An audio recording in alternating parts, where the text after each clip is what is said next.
things I found about him. One is that, I read that he was born in a train. I found that quite interesting.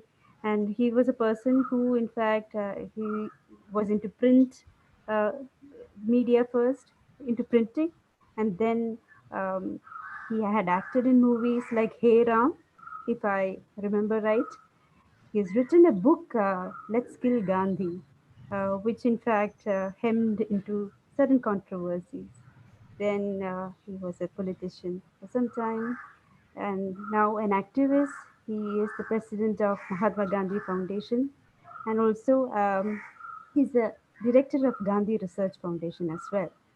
So it's my honor and privilege to introduce you to all members of IST faculty, as well as students, as well as people who are watching, who've joined us, alumni, students, etc.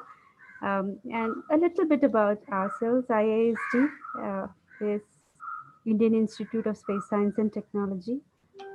We come under the Department of Space, and we have engineering, science, and humanities departments here.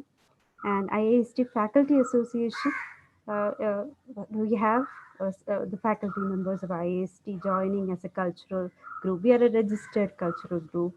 Um, and we, in fact, thank God, now we have Zoom and stuff like that. So during COVID, we've been taking the right opportunity to organize talks and perhaps organize cultural events and things like that. So it's like, once again, I'm very honored, to be mediating this particular talk. I invite you. I invite Dr. Tushar Arun Gandhi to, uh, you know, to open up, to talk to us.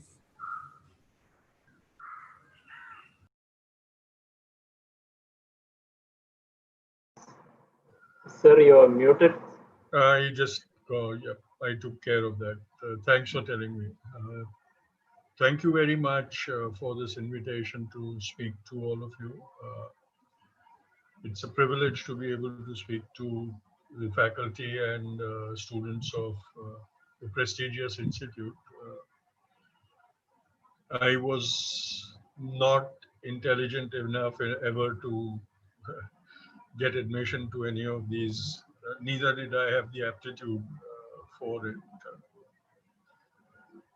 It is indeed a pleasure that technology has provided us with the means of connecting while the reality of our lives is forcing us to insulate and isolate ourselves and distance ourselves from everyone else. This has been for me the busiest October month so far, because generally everybody who wants to have programs in the month of October, organizing actual programs is not very easy, and so uh, one gets invited to maybe a handful of programs throughout the month. But this time, because of technology and the circumstances, everybody wanted to organize a program because it was so easy to organize the program, and because I could participate in all of them sitting at home, there was no excuse that could be made to deny that. And so this month has been one of the busiest months I've ever experienced. I think maybe if I was to sit down and count, this would be around the 100th uh, function I am attending in this month of October. Fortunately, there's no more October going to be, so whatever happens next will be in November. But technology that way has helped us to connect while we are away from each other and isolated. And so it has slightly made it easier for us to, please pardon my voice, because as I said, this is the end of the month and my vocal cords have been additionally taxed this month. So just bear with my gruff voice a bit. I think the most relevant aspect of Bapu, if I was to talk about him at the moment, is in the present context of the circumstances that we find ourselves in. in a strange manner of living, which we are not naturally inclined towards. We, as human beings, are social animals and we love to live connected to society and to people. And suddenly we have been forced to insulate and isolate ourselves, and suddenly social distancing from social meetings, social distancing has become the norm for all of us, and it can be a very intimidating and a very taxing kind of a situation. We are going to, even after we survive, those of us who survive this ordeal, will carry a lot of baggage with ourselves in the post COVID world. There will be a post COVID world. Mankind has survived many epidemics and pandemics before this one, and life has continued.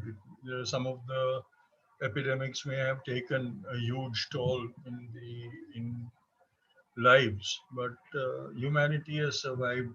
Life has sustained, and life has gone on. And post those pandemics and epidemics, we by and large come back to being ourselves and being normal. But during this pandemic, what is unique is that we have sort of got used to being isolated, being socially distanced.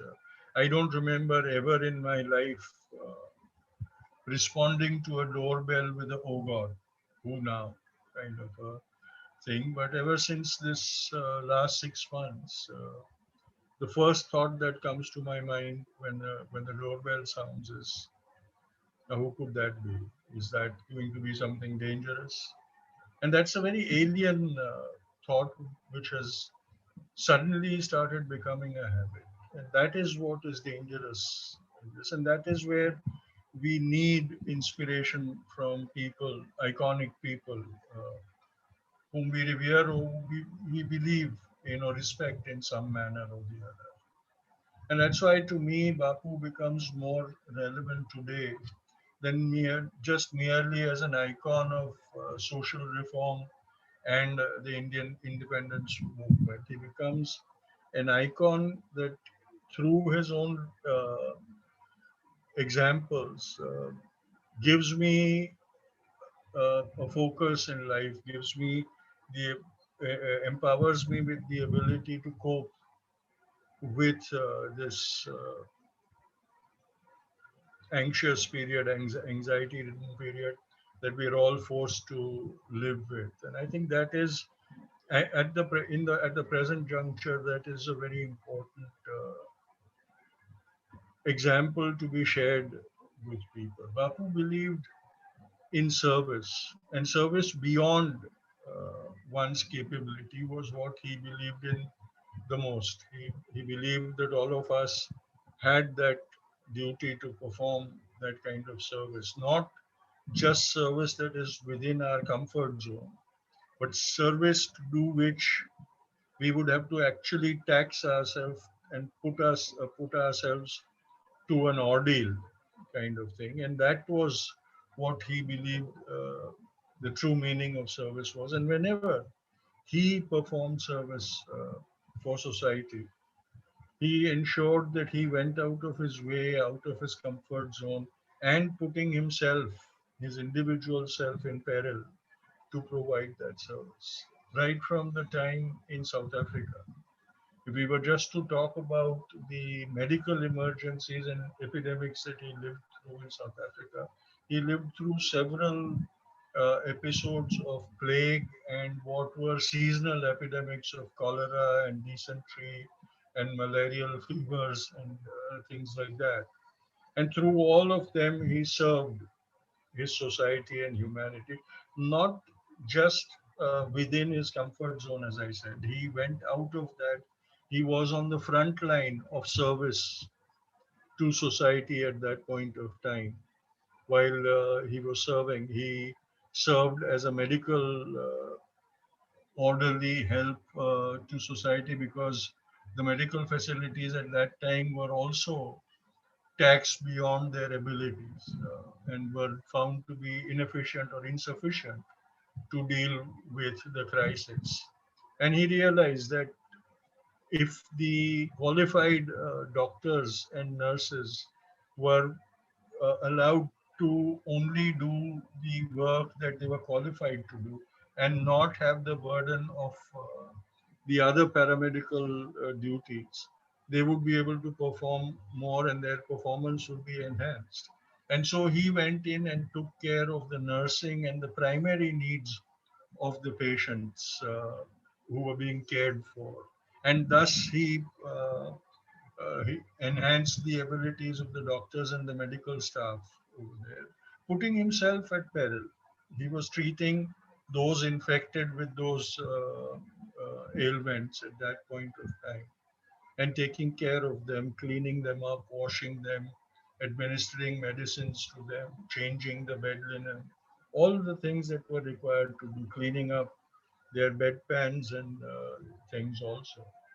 Not only that, he went into the localities where the outbreaks had happened and discovered that it was the filth in those localities that was the primary reason for the spread of the epidemic. And if the epidemic was to be brought under control, the localities and the communities would have to be cleaned up. And so he took the responsibility of cleaning up those communities himself.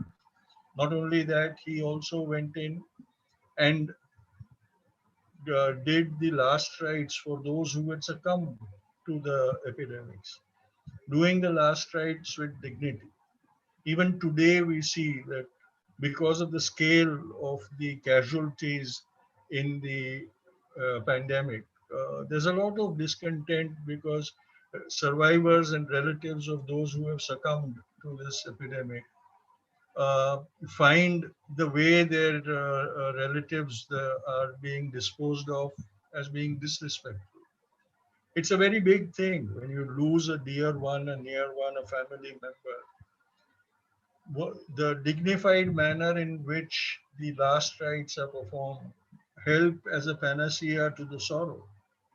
And when one sees that it's not being done to their satisfaction or they are denied their ability, then it leaves discontent, it leaves more grief in its wake. Gandhi and his volunteers ensured that all those who had died in those epidemics, even if there were no next of kin over there who needed comfort or solace, they ensured that all those people were dealt with dignity and given a dignified send off by the last rites.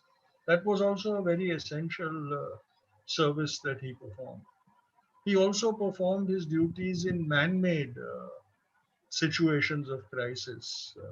In two war situations in South Africa, he volunteered to work on the war front while the war was actively being waged.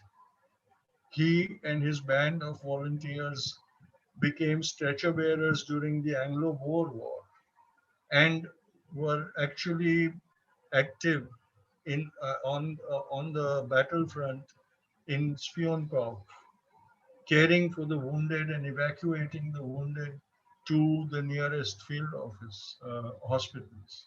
Although they went into the war on the side of the British, they did not discriminate in their services to the wounded, no matter who it was, no matter what uniform the soldier was wearing.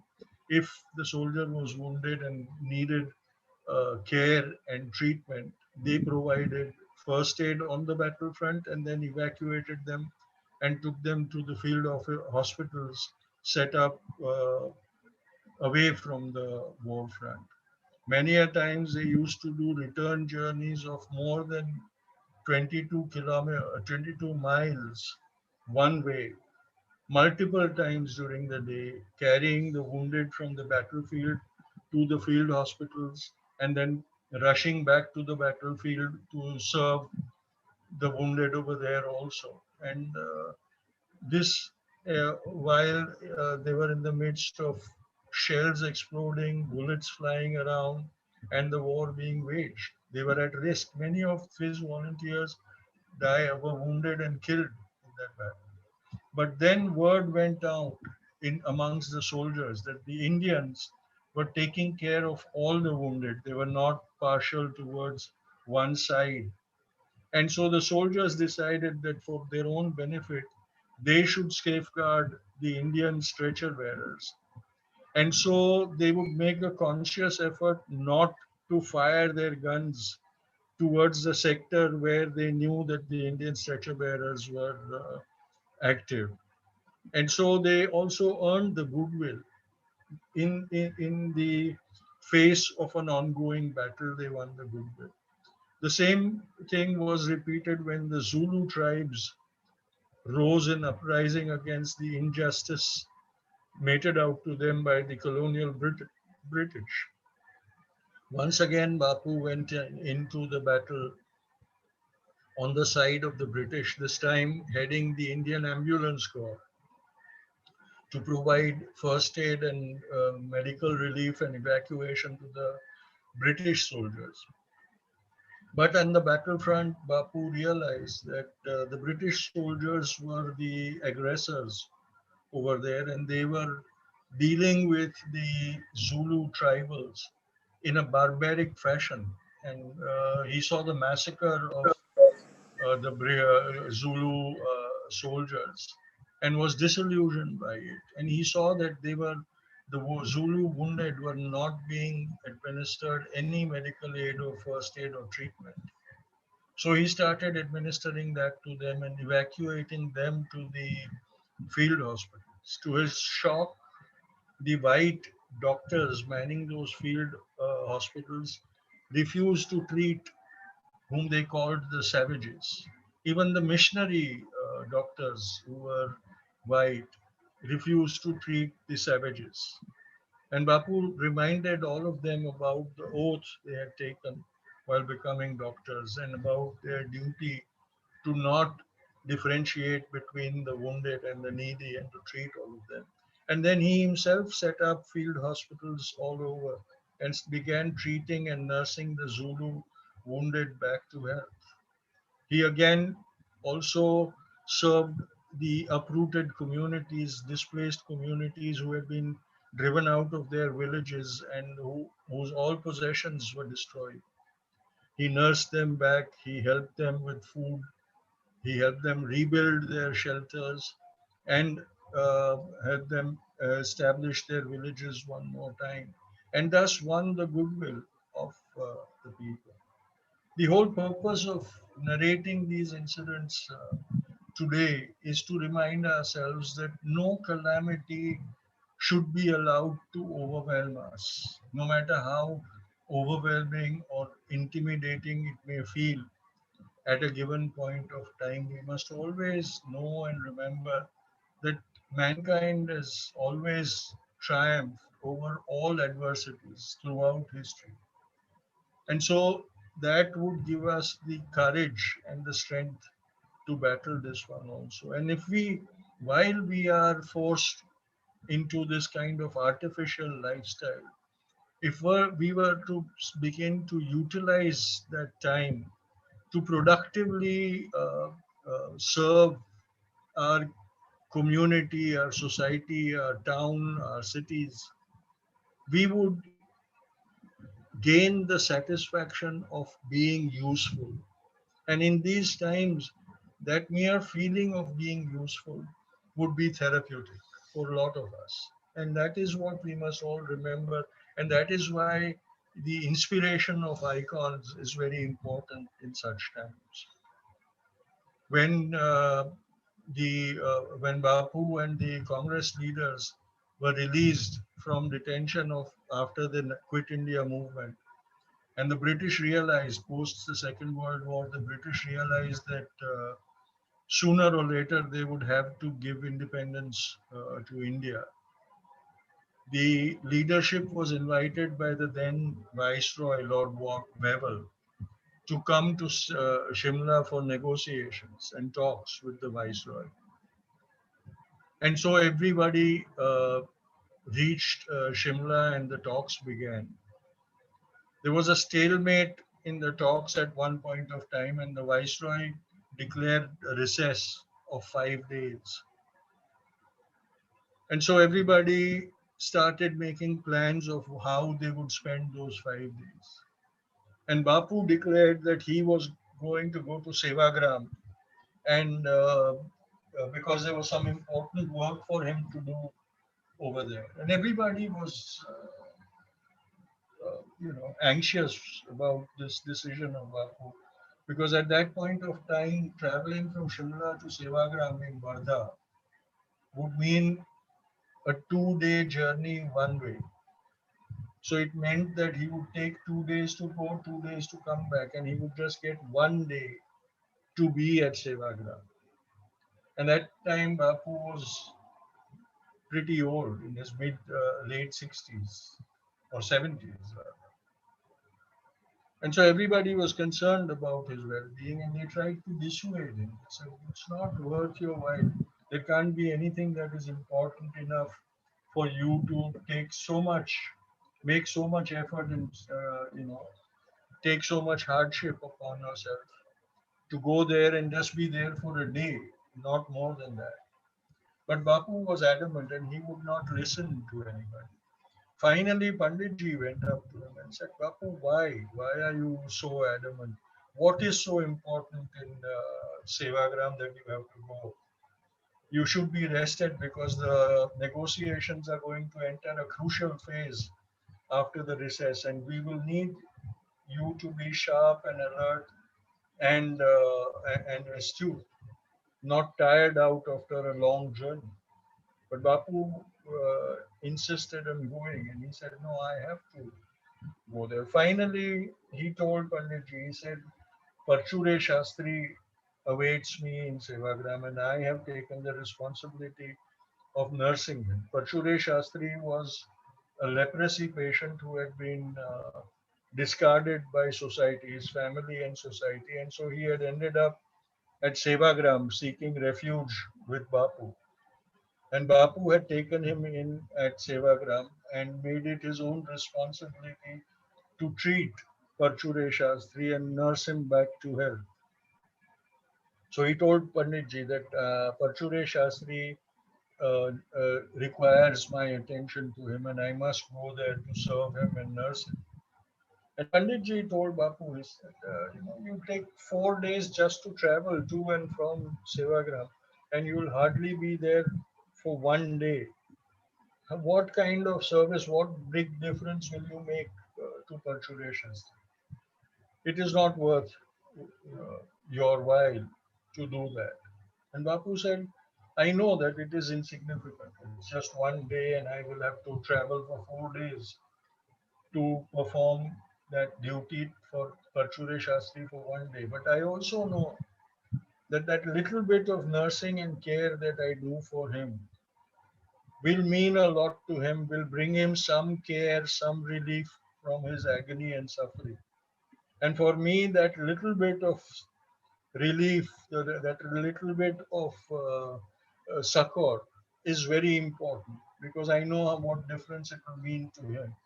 And I don't mind if I have to wear myself out to be able to provide that relief to Parchure Shastri. Many a times we convince ourselves that what we do is insignificant, so it doesn't matter whether we do it or not. We do not realize that in a time of crisis, in a time when somebody is in peril, even a small gesture, which to us may feel insignificant, would mean a lot to that person. One kind word, one kind deed, one action of compassion would make a big difference to the suffering of the victim or the person. And they will never forget it for the rest of their lives. Even if they do not express their gratitude, they will always remember that good. And that deed is important, not its significance or whether it is big or small. That action is significant. Today, we must remember that. All of us, while we safeguard our own health, I don't suggest that we should put ourselves to peril. in these times of uncertainty. But safeguarding ourselves, we can still do some good deeds for our people. We live in such anxious, anxiety ridden times that as soon as we hear about the COVID infection coming into our neighborhood, we start thinking about survival and insulating ourselves and how to safeguard ourselves without ever thinking that while taking all those precautions, we could still provide a little bit of relief to the afflicted person or the family. A small gesture, a goodwill card, a get well soon card left at the door or slid under the door without coming in contact with them. A small box of snacks with a note saying that, in these times, I just thought that this might be good for you, will leave behind a sense of gratitude that that person, that family will never ever forget. And that should become the important thing for us. We can all do these kind of small gestures. A bag full of groceries left by their doors, a little tiffin box left by their door, flowers left by their doorstep, a get well soon card left by their doorstep. In a situation where they think they are shunned and sort of abandoned by society, that little bit of a gesture will provide them with the assurance that no, there are people who care for me in my neighborhood. I don't even say that you go out of the neighborhood and start working for strangers. But if we work for people we know of, and we work for people,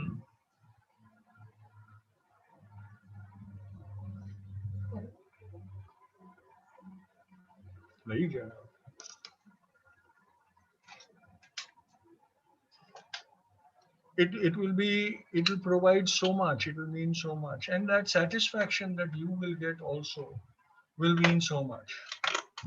This is the kind of service that is required. One doesn't need to, work on the war front all the time.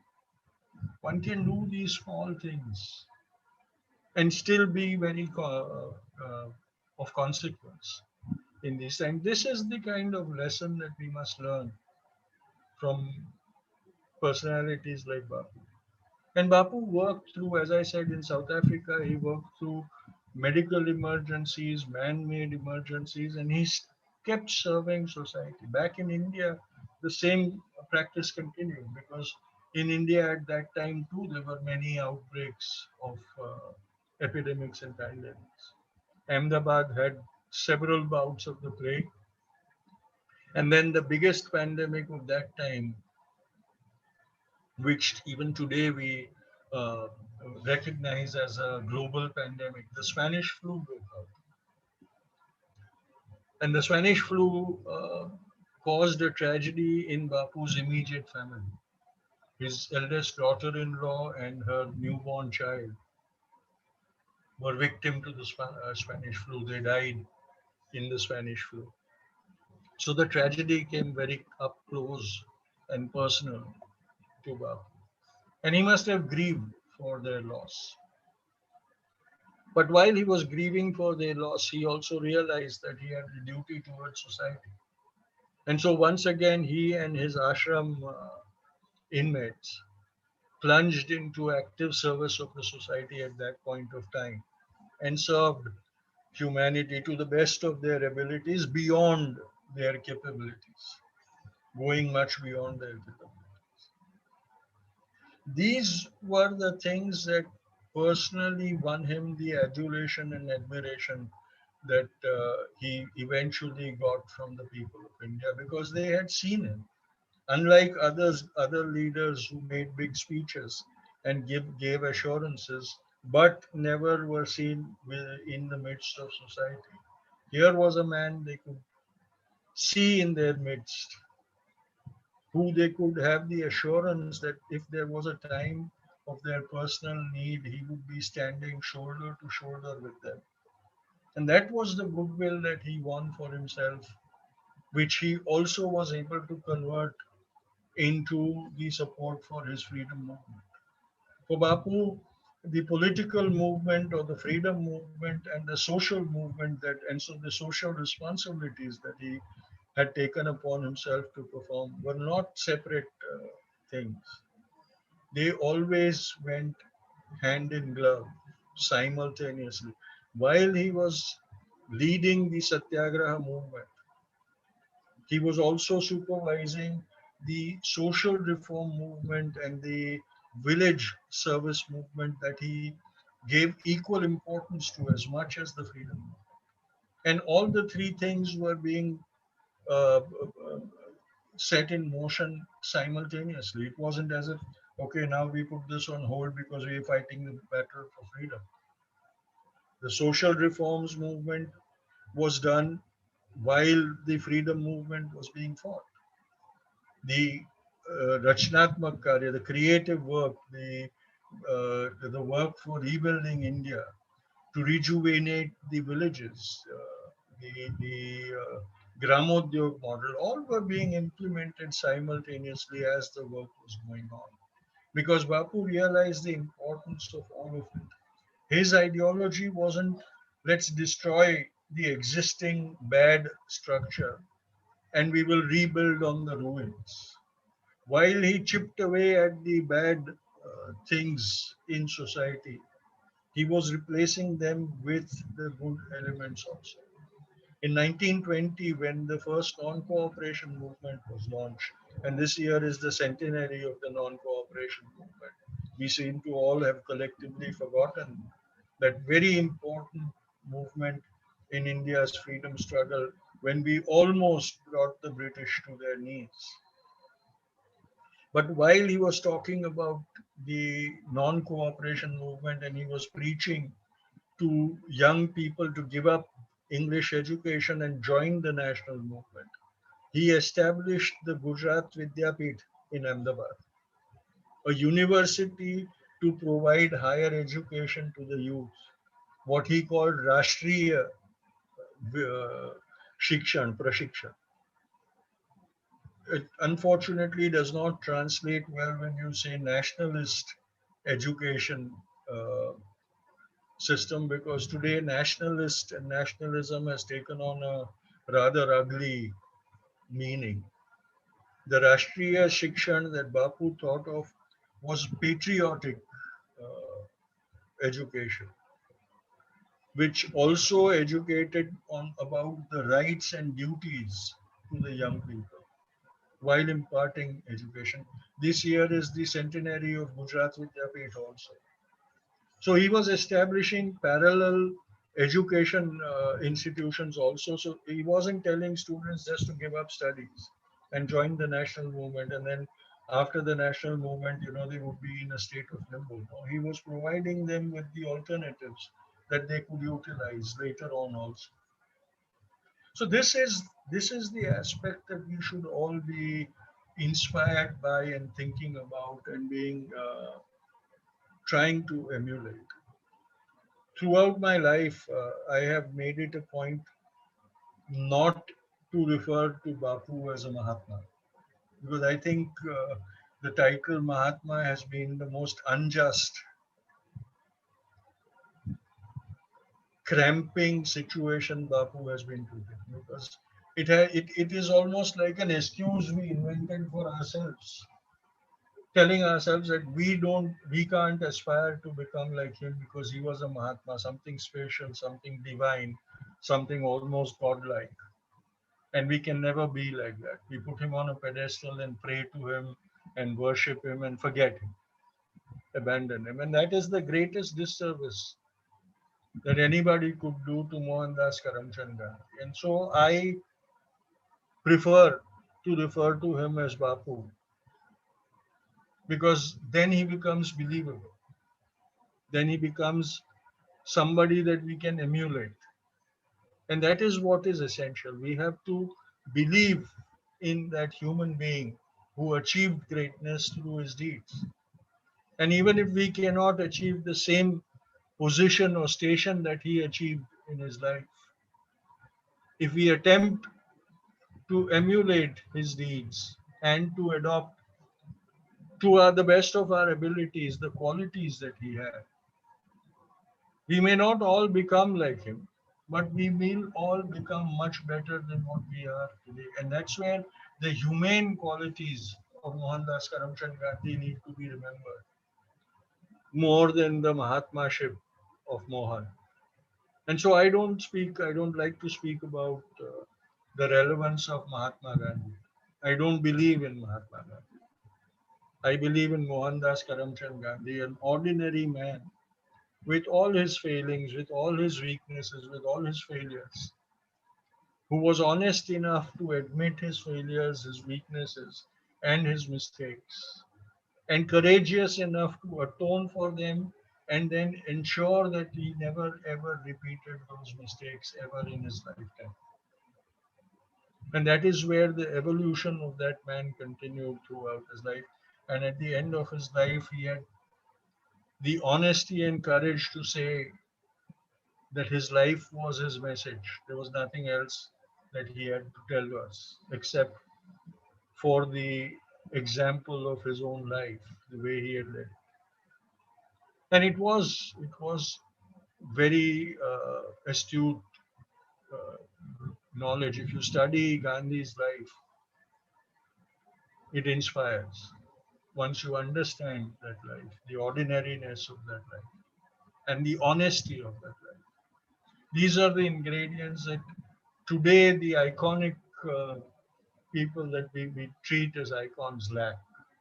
Because there's an artificial persona, there is a public persona created to dazzle, and there is a private persona that doesn't match up to that very glamorous public persona. But in Gandhi, there was this one person who was just one individual. He had no public or private persona at all. Everything was upfront, clear, and transparent.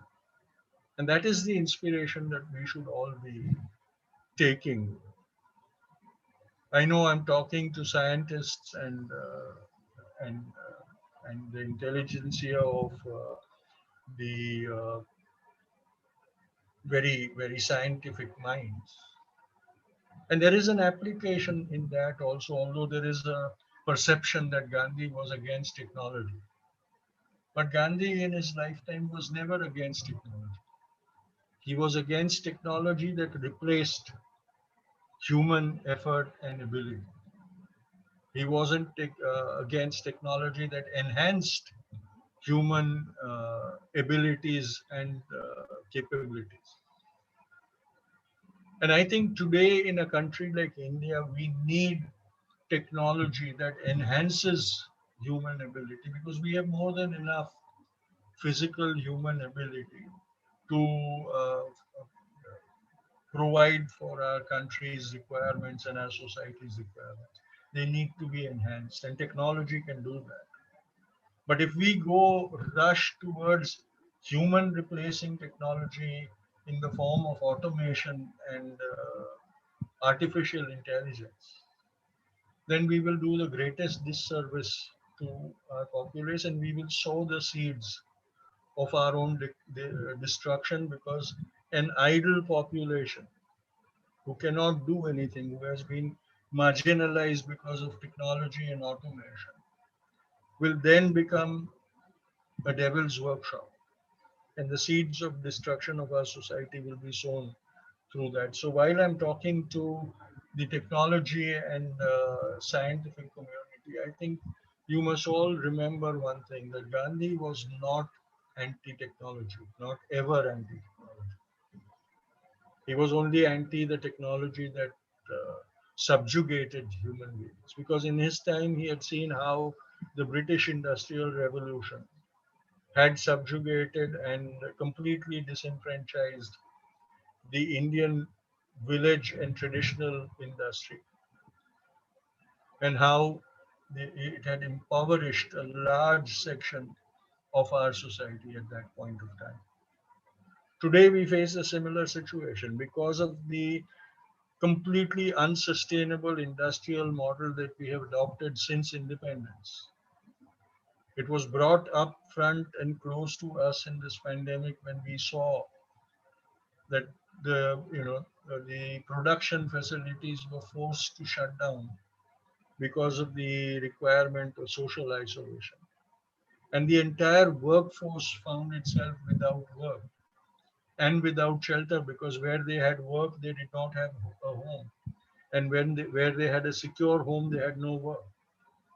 And that's why in the beginning of the pandemic we saw this huge exodus of our workforce thriving on the labor of that segment of the poorest of the poor.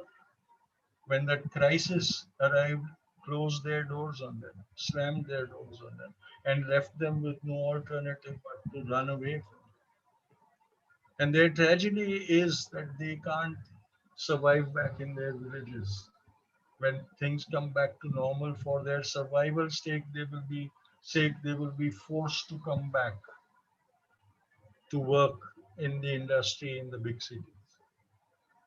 But remember one thing, when they do come back, they will come back with a mercenary knowledge. They will come back with a mercenary attitude, because they know that those people who want their labor don't care for them and will abandon them once again in a situation of crisis.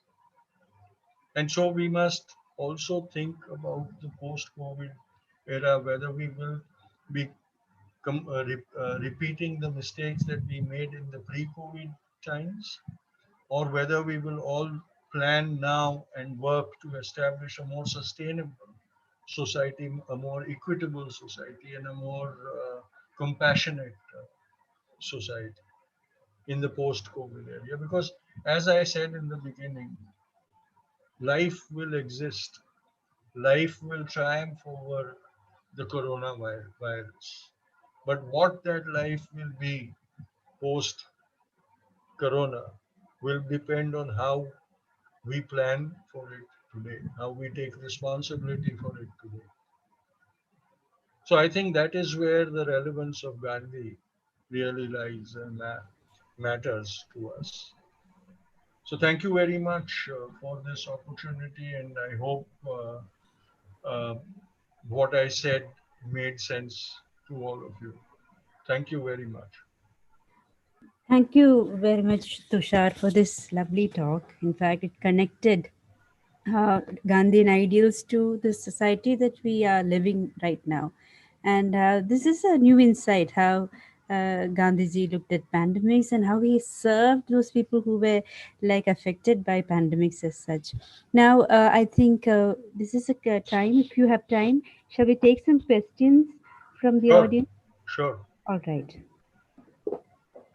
There is, I think, see one question popping up in the chat Yeah. box. Let me see what it is. Shall I read it out for you? Please do that. Yeah, this is regarding Gandhiji's efforts to establish Hindi as a national language. In post independence India, has that not become a source of divisiveness and possible cultural hegemony? Would Gandhiji have changed his stance if he had seen this? This is from Professor Kurian Isaac. Yeah. Uh, well, you must remember one thing, that when the idea of linguistic states was mooted, it was first mooted for a Karnataka state, a state where Kannada was the language, and congressmen of Kannada origin went to Gandhi and requested that he support their demand for a Karnataka state formed of the provinces where Kannada was spoken by the majority of the people. And so it wasn't a Hindi speaking state that Bapu patronized. He lent his support to the formation of Karnataka because he believed that the Indian languages should get primacy in independent India. And he believed that the mother tongue was should be the most important language. But at the same time, because we were going to become a nation, he also realized that there had to be a language that unified us.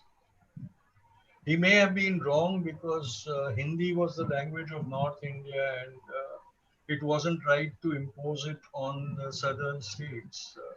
But he championed Hindustani, which was an amalgamation of Hindi and Urdu.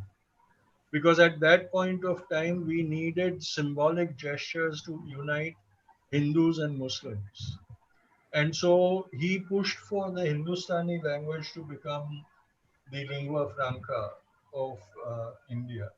But at the same time, he demanded and asked that the regional languages should also be given their share of respect and importance. So it wasn't as if he was trying to, like today, there are several attempts to force Hindi on the southern states.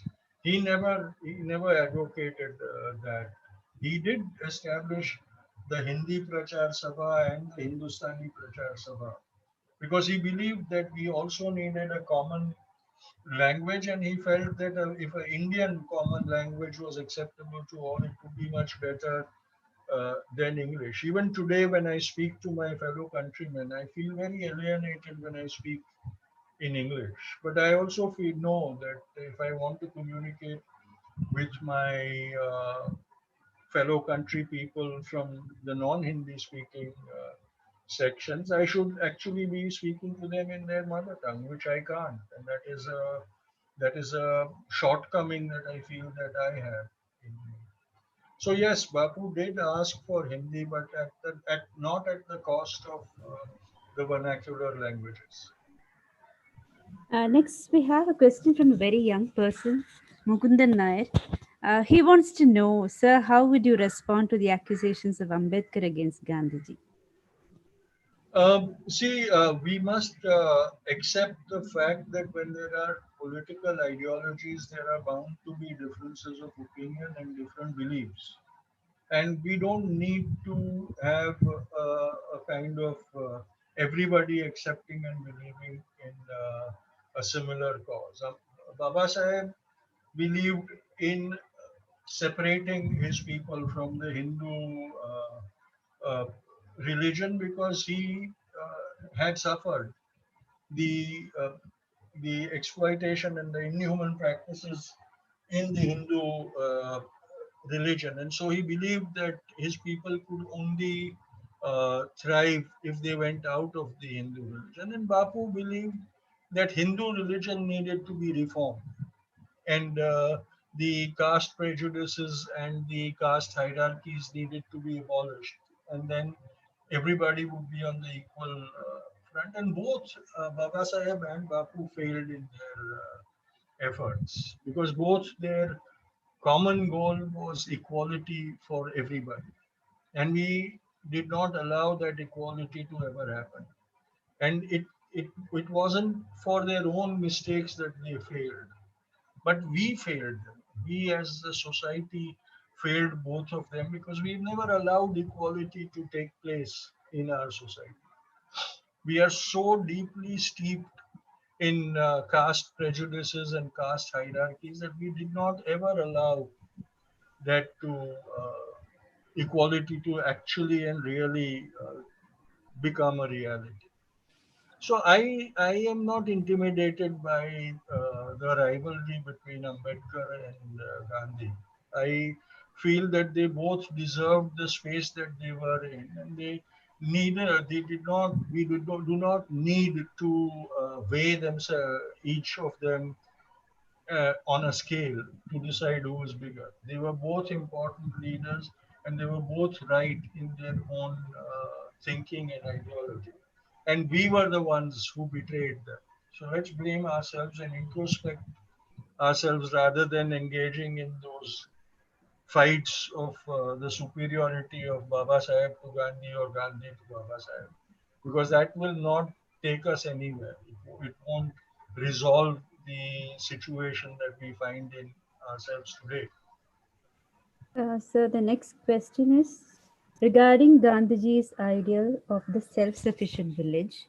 Is that a realizable idea now, especially when the whole world has got connected? In place of self-sufficient villages, what would be a parallel idea now?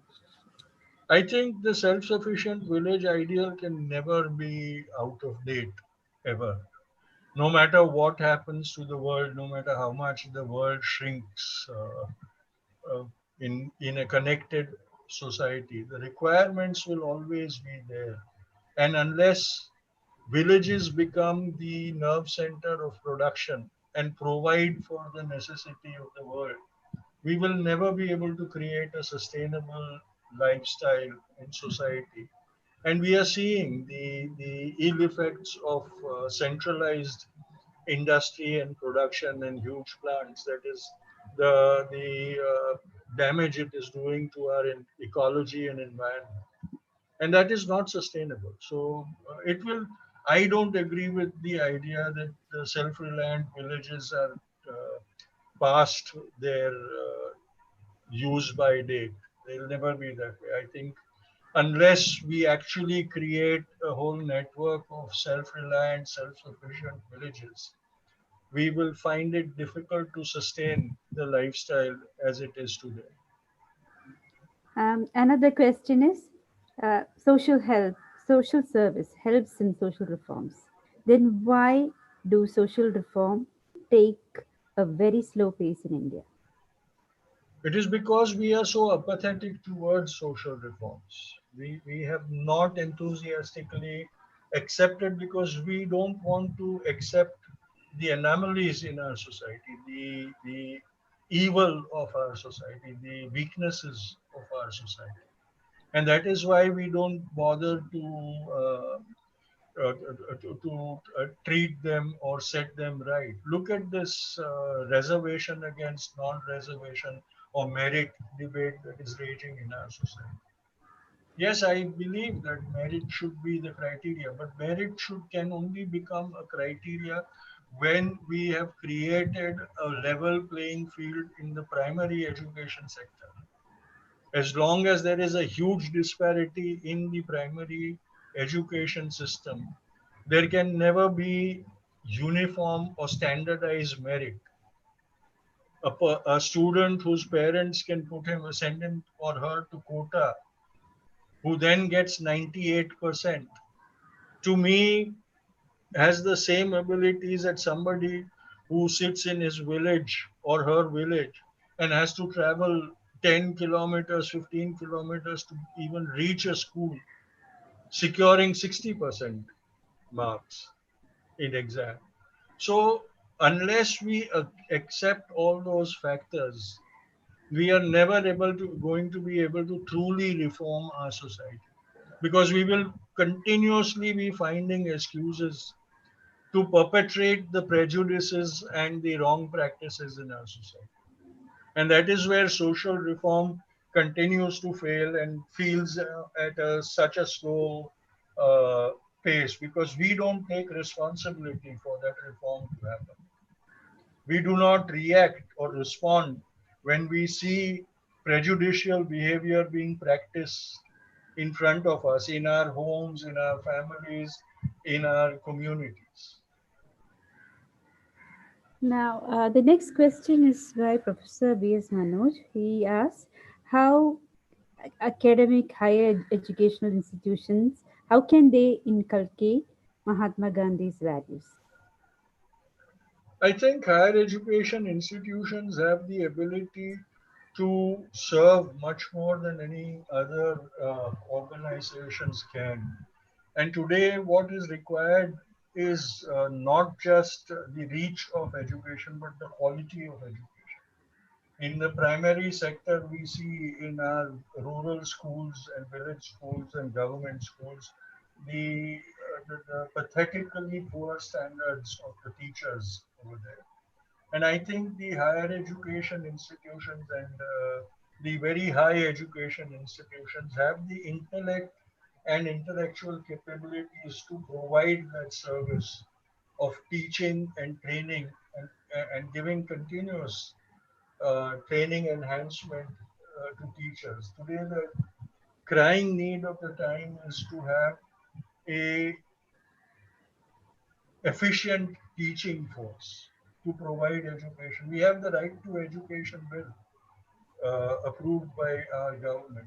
But what kind of education? Nobody is bothered about the right to quality education. Just right to education doesn't mean that you learn the ABCD for to teach the ABCD to everybody. The right, it should be the right to quality education, and that quality education can be ensured if big institutions of higher education make it their social responsibility to ensure that the quality of primary education is increased and kept at a high level. Um, Maybe we can take the last question. This is like, how do you see the legacy of Gandhiji involving in current times India and in the world in general? Today, I think the greater pandemic that we should all be worried about in India and in the world is the pandemic of hate. Because eventually there will be a vaccine for corona. We will have a cure for corona and a prevention for corona. But the virus of hate has no medicine. It has to be, and unfortunately, what has happened the world over is we have sort of made ourselves, convinced ourselves that hate has to be countered by hate without realizing and understanding that when we counter hate with hate, we only increase hate in society. And so, if we really want to fight against that hate, then we have to practice the ideology of nonviolence and love that Bapu, and not just Bapu, but so many other iconic leaders practiced in their lifetime. And that is what should inspire us today. I think that is the need. We are all very unconcerned about the spread of hate in our society. And every day on social media and other communication modes, you see the kind of outpouring of hate, abuse, and bigotry. It's frightening. Absolutely. There's this huge culture of hate. There's this virus of hate that is actually spreading, accentuated by social media and platforms like those. And in this particular time, and especially when the entire world is facing a pandemic and spread of it on a larger scale, I hope uh, the values inculcated by Gandhiji can be a huge message to each and every one of us. Um, on behalf of IAST Faculty Association, I think we've come close to a questionnaire. So on behalf, we are a small but very, uh, you know, very close kind of association here. And I'm very thankful that you've come and joined us. Though I called you informally over Facebook and all, Tushar Gandhi, you've taken your time off, you've spent some time with us, and we've had such, such a good kind of interaction, meaningful interaction. I So hope it was worth the while of your participants. definitely worth it. Thank you so much for spending your Thank time you. with us. Thank you. And it's really, on behalf of everybody, I'd like to thank you once again. Thank you. Thank you very much. Anytime. Thank you. My best wishes to all of you. Thank you, sir. Thank you. Thanks a lot, Babita, for organizing this. You also deserve a thanks from all of us. Anytime. I totally. You all. Yeah. Okay. So we'll call it a day. Thank you so much.